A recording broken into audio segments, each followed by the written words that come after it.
Okay, let's continue.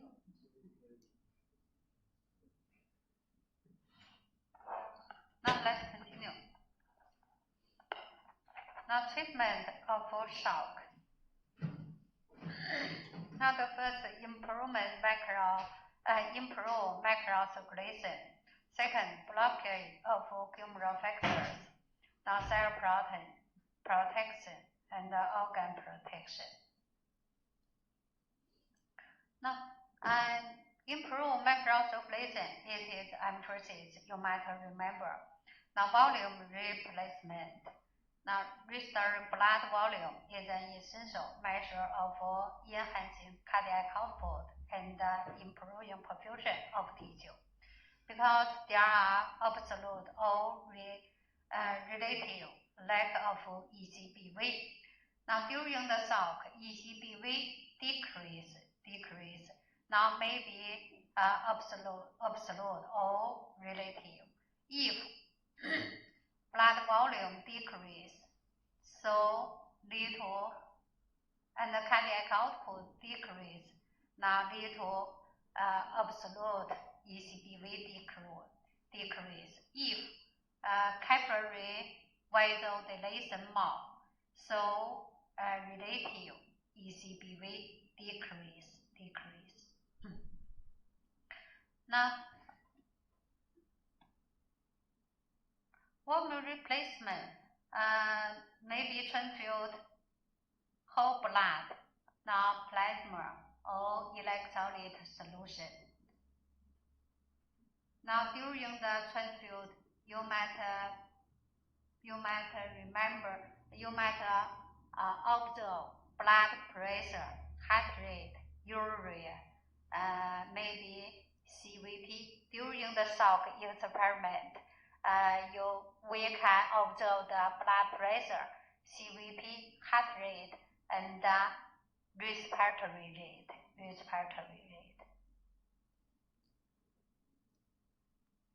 Now, vasoactive drug application. Now,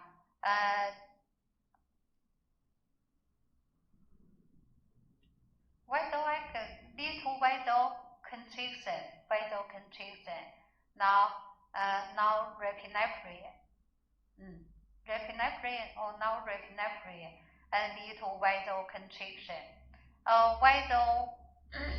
Now which types of shock you might use vasoconstriction drug?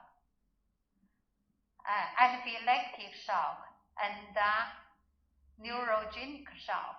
Neurogenic shock also vasodilation. Anaphylactic shock vasodilation. So because vasodilation lead to ECBV decrease, when treatment you might use vasoconstriction drug. Now, if blood pressure less than 50, you can use vasoconstriction drugs and enhance blood pressure and maintain brain and heart blood flow normal. Because if blood pressure is less than 50, now lead to blood flow of brain and heart decrease.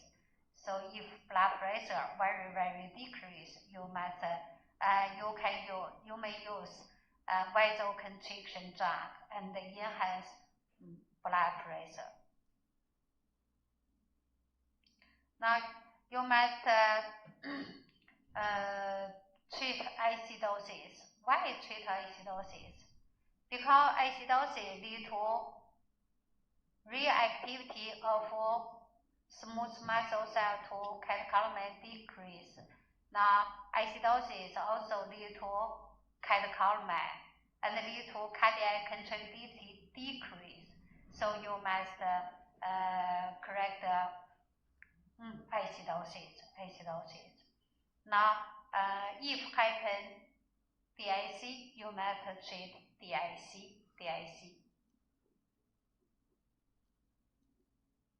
No, it is shock. During the chapter, you might remember According to pathogenesis, shock is divided into three types. Now, development shock is divided into 3 stages. Now, 3 stages you might remember. Now, it is emphasis. Treatment shock. Now, treatment shock you might remember. Replacement volume. Now, the main cause of refractory state of shock is we have that. Now it is B. The most common types of acid-base disturbance occur in the shock. Which acid-base imbalance? High Ag or normal Ag? High Ag. Because fixed acid increase. Hypovolemic shock, blood volume loss more than 20%.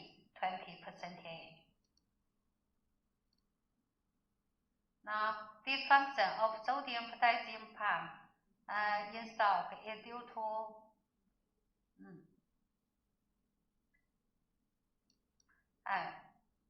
now because which produce ATP decrease.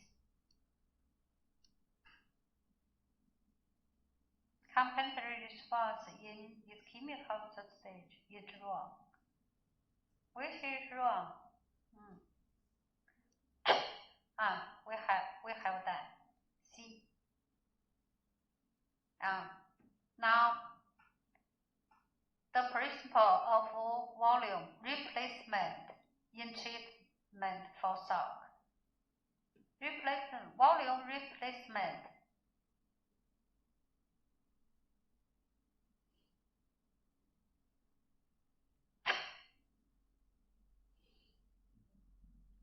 Now, during the hemorrhage shock, loss hemorrhage. Now, volume replacement. Now, how many? Neutron-filled fluid and neutron-filled blood. How many? Now, neutron-filled equal to loss, yes or no? Neutron-filled blood and fluid and equal to loss, no. Neutron-filled more than loss.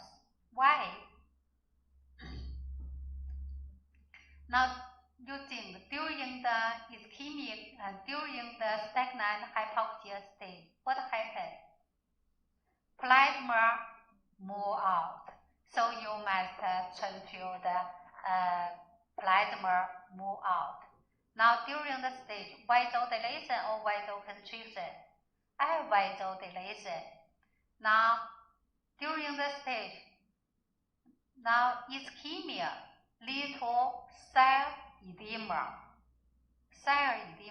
Now, hypoxia lead to sodium-potassium pump decrease. Water move into the cell. So you must give now transfuse the blood and the fluid more than loss, because plasma move out. Plasma or vasodilation, water move into the cell. Understand? So choose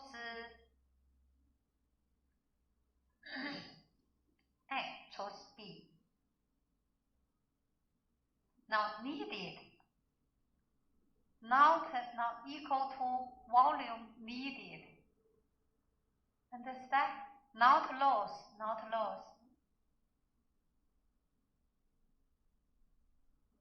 Now needed more than loss.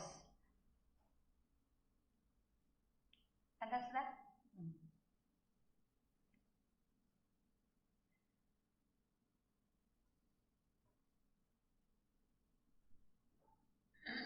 Now,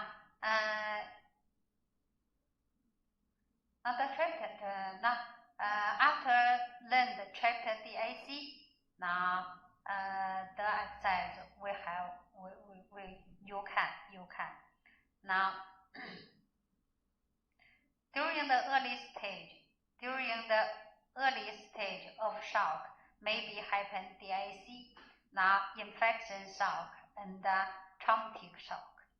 Now, we have learned DIC. You can do it. Now, during the refractory stage, happen DIC, but infection shock and traumatic shock during the early stage maybe happen DIC. Now, infection shock, now traumatic shock, because infection and trauma can lead to DIC. So during the two types of shock, maybe early stage happen DIC. Now it is shock. Now no, the last.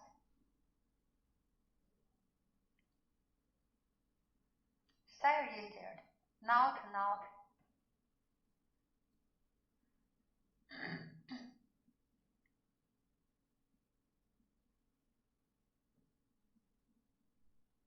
Now severe injured.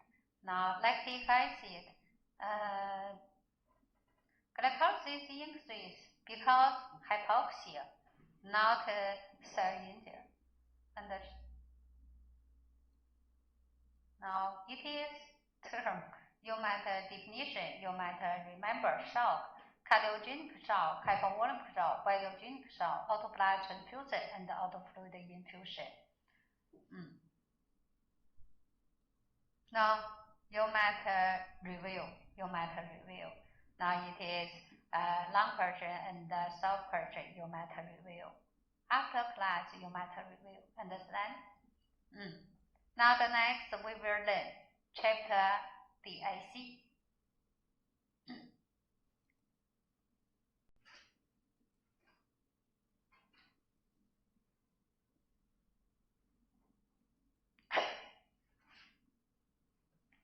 Now you look at picture.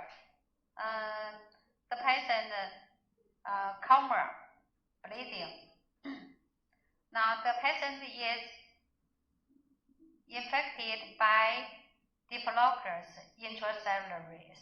Why infection lead to the patient happen DIC? The patient happen DIC. DIC is disseminated intravascular coagulation. Now, infection, trauma maybe lead to DIC. Now, why happen DIC? Objective, method, definition, etiology, and mechanism of DIC. DIC definition during the refractory state of shock we have learned. Now, DIC first, coagulation function increase for macros numbers, and the next coagulation function decrease, happen bleeding. Now, the alteration of metabolism and the function in DIC. Now, DIC maybe happen bleeding, organ dysfunction, shock, and cumulative anemia.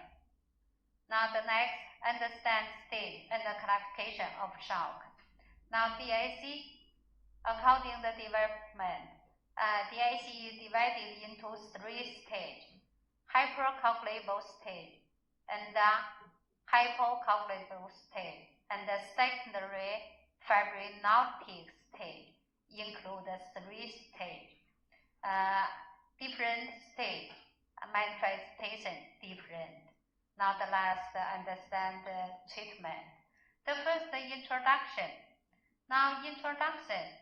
DIC not disease, it is pathological process. Now DIC not only coagulation function increase, not only coagulation function decrease.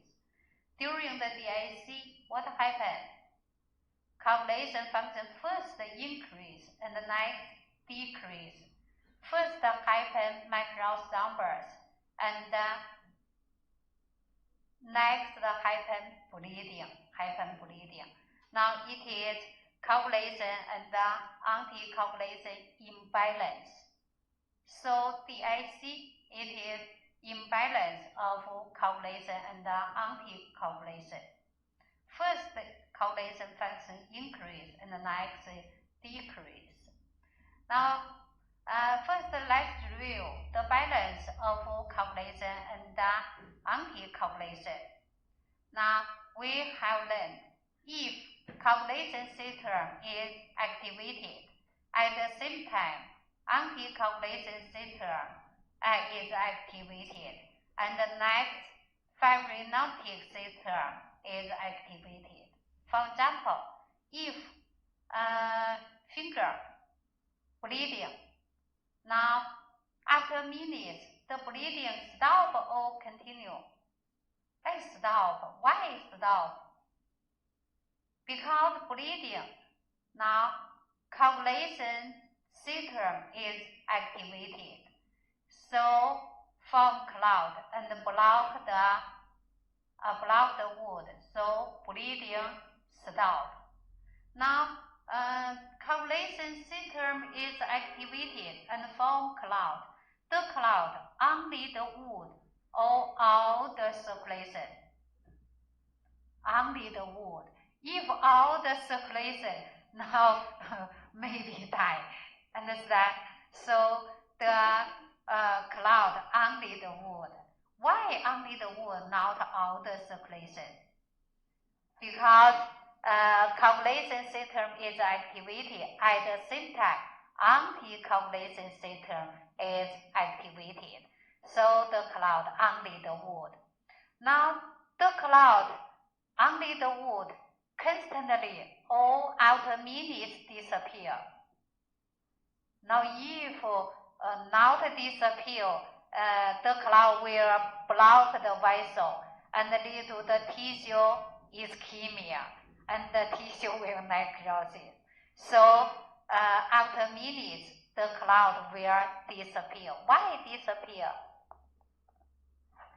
Because next fibrinolytic system is activated, so the clot disappear and the block recover. The vessel recover. Now the block disappear. Now it is the balance of blood coagulation and anticoagulation. Now we know coagulation system is activated, at the same time anticoagulation system is activated, and the next fibrinolytic system is activated. Now the next we will during the balance, vesicular and auxiliary cell and the platelet have an important role. Now the next we will review, not learn, review coagulation system, anticoagulation system, fibrinolytic system, and VEC and platelet. Now coagulation system and the function. Coagulation system include coagulation factor and platelet. Now in the blood circulation, coagulation system is during the normal is activated or unactivated. Now first, coagulation factor. Coagulation factor include coagulation factor 1 to coagulation factor 13. Now coagulation factor 1, it also called fibrinogen. Coagulation factor 2, prothrombin. Coagulation factor 3, and tissue factor. Factor 4, calcium. The other factor 5, factor 6, factor 7, 8. Now factor 13. Now it is coagulation factor. factor, you might remember the four names: fibrinogen, prothrombin, and tissue factor, calcium. Now, coagulation pathway include intrinsic and extrinsic coagulation pathway. Now you think, if the blood in the tube, now and after minutes form clot, it is intrinsic or extrinsic coagulation pathway. Intrinsic coagulation pathway, not extrinsic coagulation pathway. Now, what is intrinsic? What is extrinsic coagulation pathway? Yes. Now, coagulation factor. Which factor not in circulation? Tissue factor. If the pathway have tissue factor take part in, the pathway is called extrinsic coagulation pathway, because tissue factor not in circulation blood. Now, if the coagulation factor no tissue factor, it's called intrinsic coagulation pathway. Understand? Now you must know, in the body, in the circulation, have form clot, the pathway may be extrinsic coagulation pathway. Now, if in the tube, may be intrinsic coagulation pathway. Now you might remember, if have tissue factor, it is extrinsic coagulation pathway. If no tissue factor, now intrinsic coagulation pathway. Now, first, extrinsic coagulation pathway must have tissue factor. Now, why tissue factor enter the blood? Now, tissue factor in tissue, if tissue damage, so release tissue factor. Now, tissue factor move into the blood. Now, tissue factor into the blood, so tissue factor and coagulation factor 7 and calcium form a complex.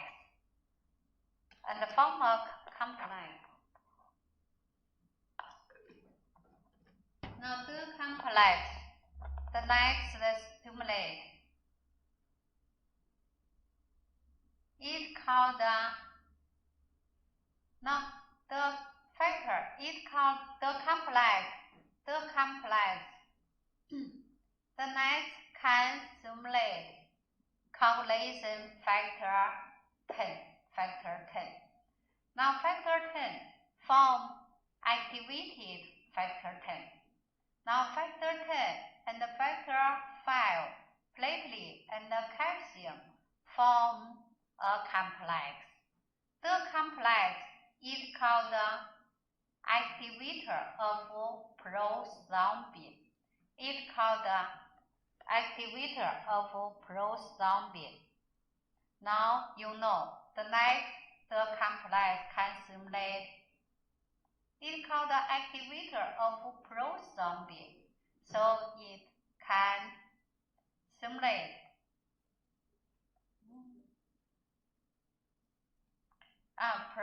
it can stimulate prothrombin from thrombin.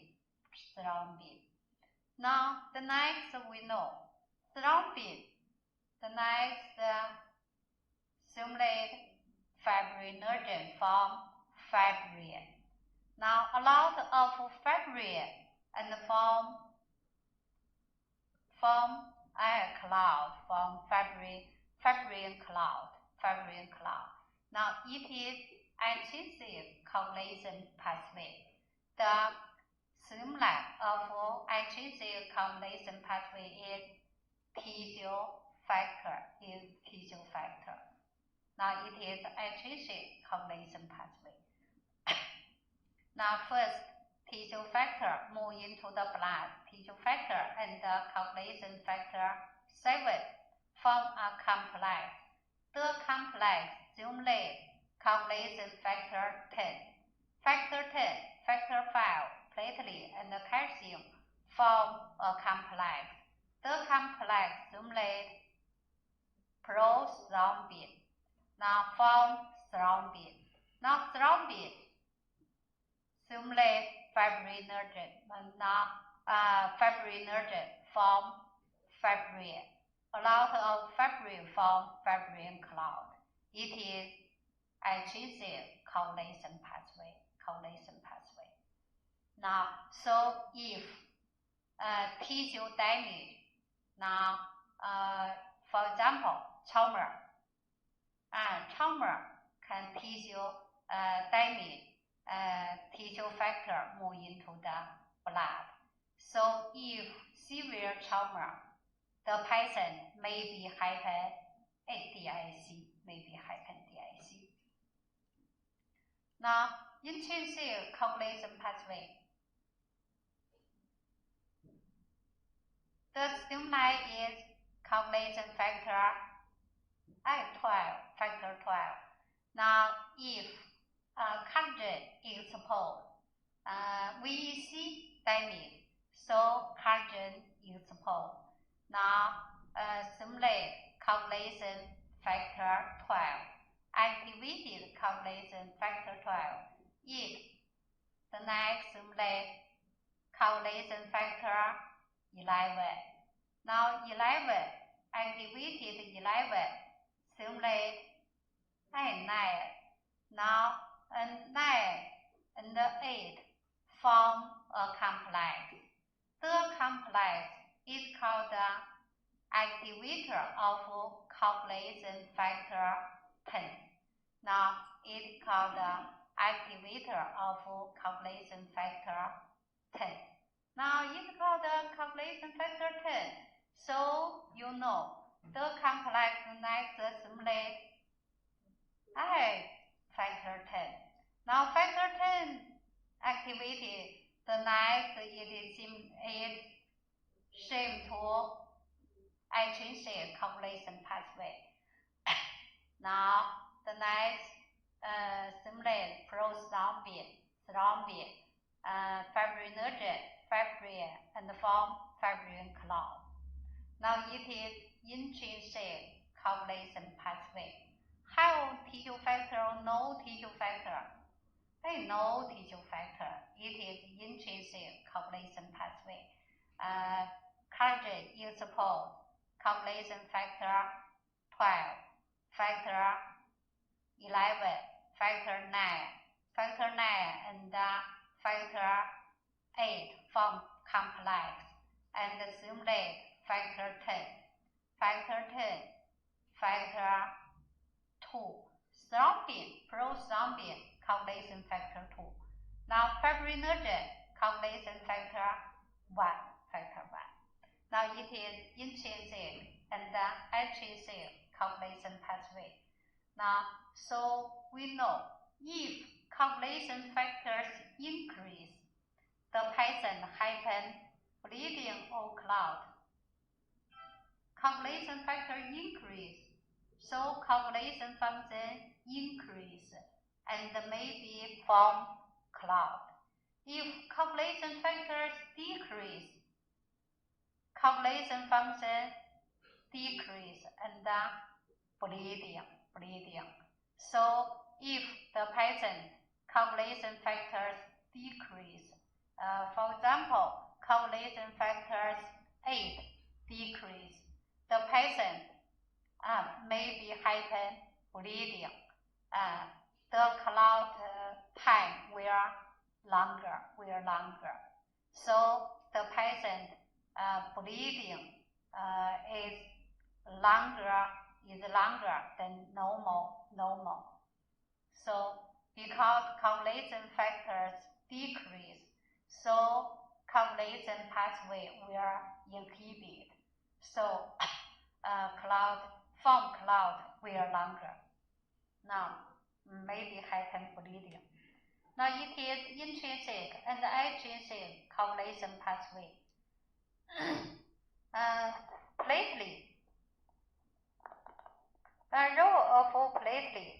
Platelet play a central role in coagulation by 5 events. Now, adhesion. Exposed collagen caused by damage we see. So platelet combined with collagen and platelet activated. Now, activated platelet.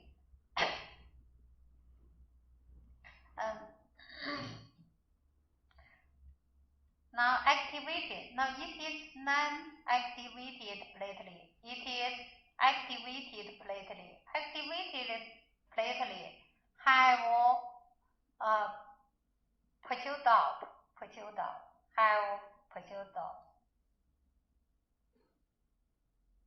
pulse.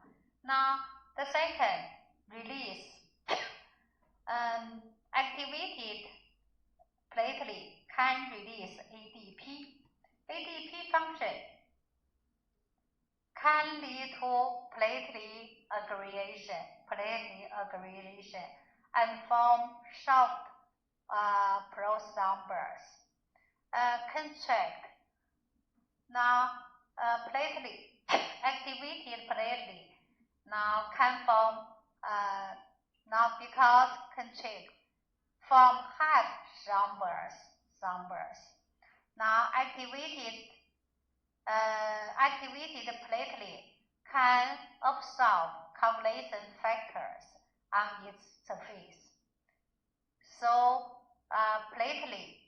if platelet increase, maybe form clot or bleeding. Clot.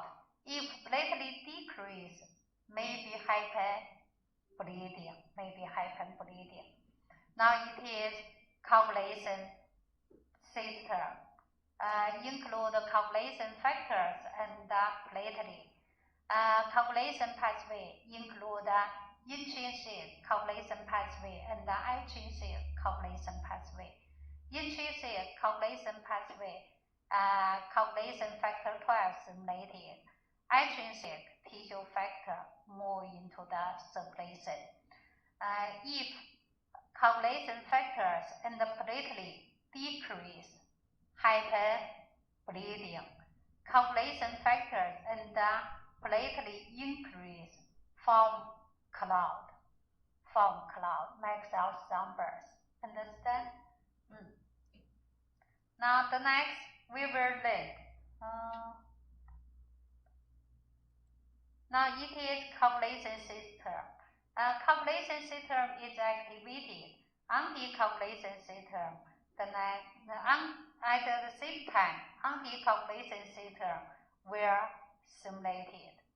Now anticoagulation system include the cellular anticoagulation system and the body fluid anticoagulation system.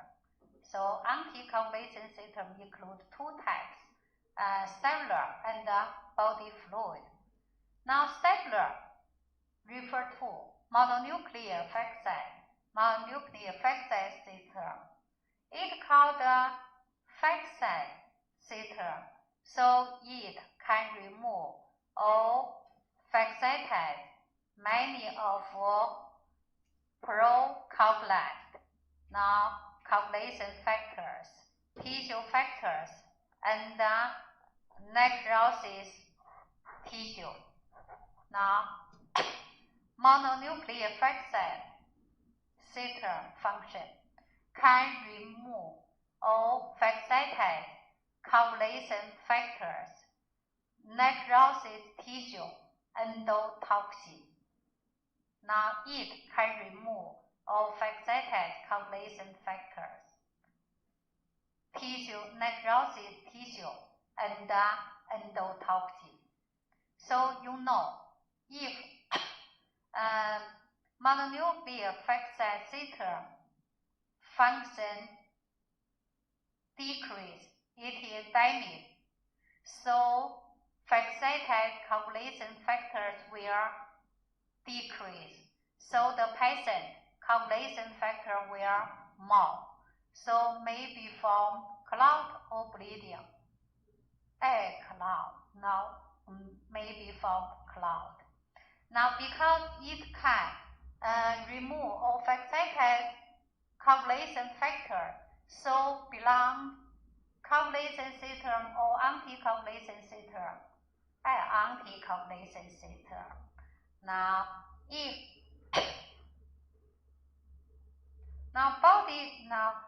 cellular anticoagulation system is easy.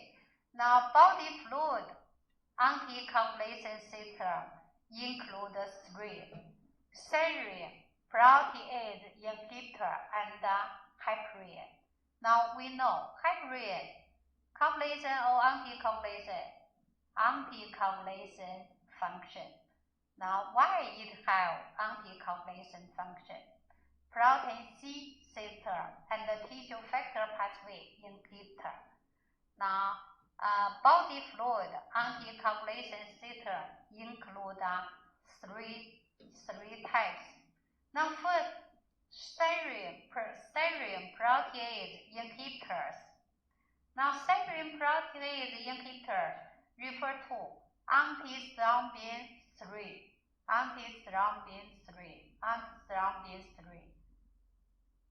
Now why antithrombin 3 belong to serine protease inhibitor? Why have anticoagulation function? Now because some coagulation factors, for example, coagulation factor 7, factor 9, factor 10, factor 11. Now this coagulation factor,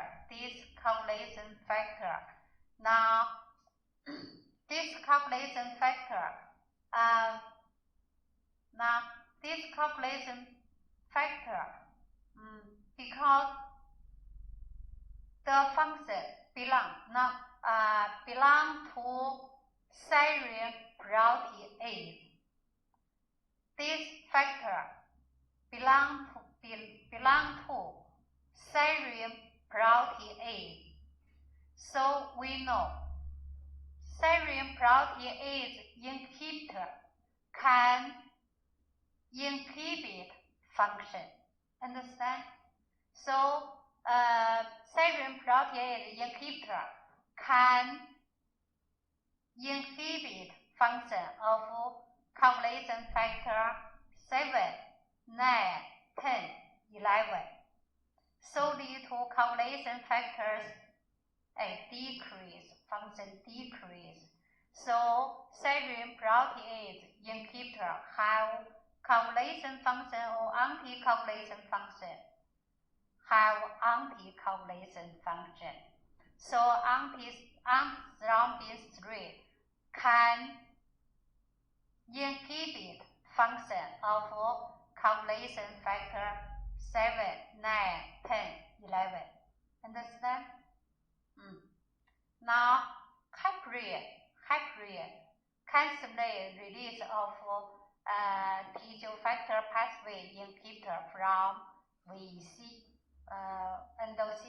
from vesicular endothelial cell. Now when we learn TFPI, we will explain heparin. Now first we know antithrombin 3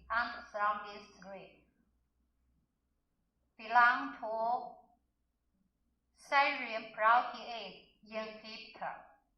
Now some coagulation factor belong to serine protease. So antithrombin 3 have anticoagulation function. So we know if now which release antithrombin 3, we see. Now we know if VEC damage, so release antithrombin 3 decrease. So inhibit the coagulation factor will decrease. So coagulation factor function increase and form microthrombus or bleeding. And form microthrombus. It is antithrombin 3. If antithrombin 3 increase, so inhibit coagulation factors, lead to coagulation function decrease. So form bleeding or clot, bleeding. Now it is serine protease inhibitor. Now you might remember it refers to antithrombin 3. Class over 吧。